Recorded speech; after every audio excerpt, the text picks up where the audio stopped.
So today I thought that I would talk about electrolytes.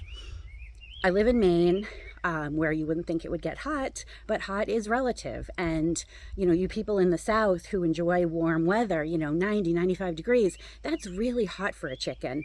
Their sweet spot is somewhere between 45 and 65 degrees. So when they start to get warmer than that, it starts to get a little bit uncomfortable.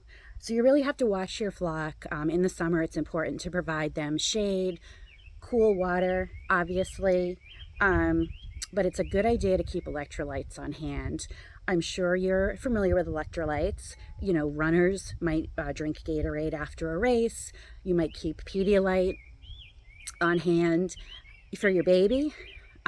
Those things replenish electrolytes in the body. So electrolytes are minerals and nutrients that keep our bodies running smoothly. So they control our muscle function, our nerve function, our heart, our blood, pretty much everything in your body. If your electrolytes are out of balance, it's not going to work well. So the nutrients are sodium and calcium and potassium, and those things need to be in balance for things to work right. Sorry, that was the geese.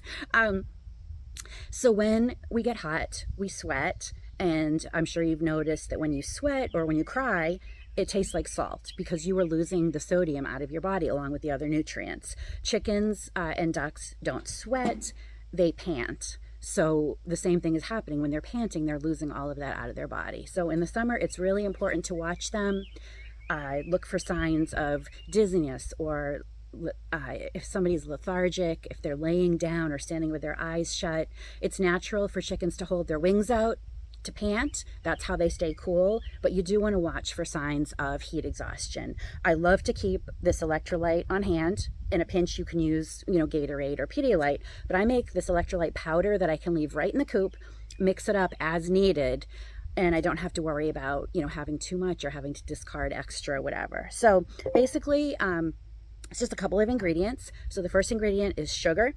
So you want to add 6 teaspoons of sugar to your bowl, regular plain white sugar.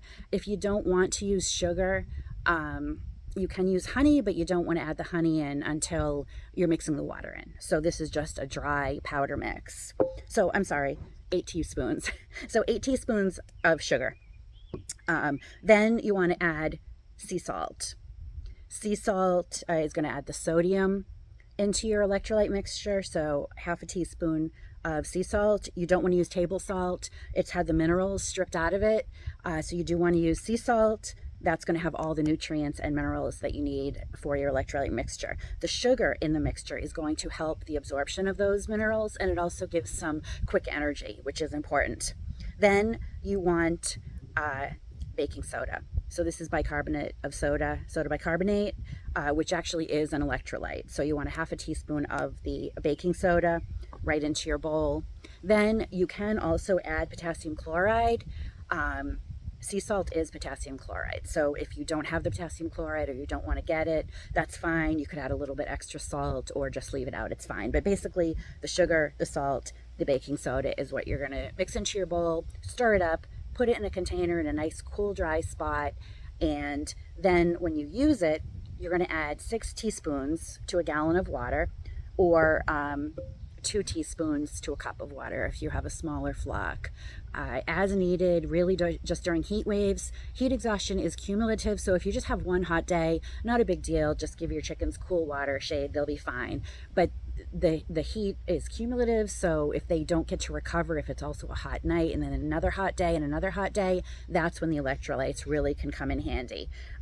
You also can use a stronger ratio and feed, with an eyedropper if you've got, a chicken that's really, really doing badly. But for the most part, you can use 2 teaspoons in a cup of water. They should drink it readily. And electrolytes aren't just for heat stress. You can use them when you get shipped chicks. That the shipping can be really hard on them. So you might want to give your shipped chicks some electrolytes the first couple days. If you have a chicken that gets attacked by a predator, electrolytes, are going to help them. So anytime there's any kind of stressful situation, having some electrolyte powder on hand is a really great idea, and just measure it out as needed. I keep this right in my coop with a little teaspoon measure inside. So again, I'm Lisa from Fresh Eggs Daily. Check out my blog, fresheggsdaily.com, and check me out on social. at Fresh Eggs Daily on Facebook, Pinterest, Instagram, Twitter.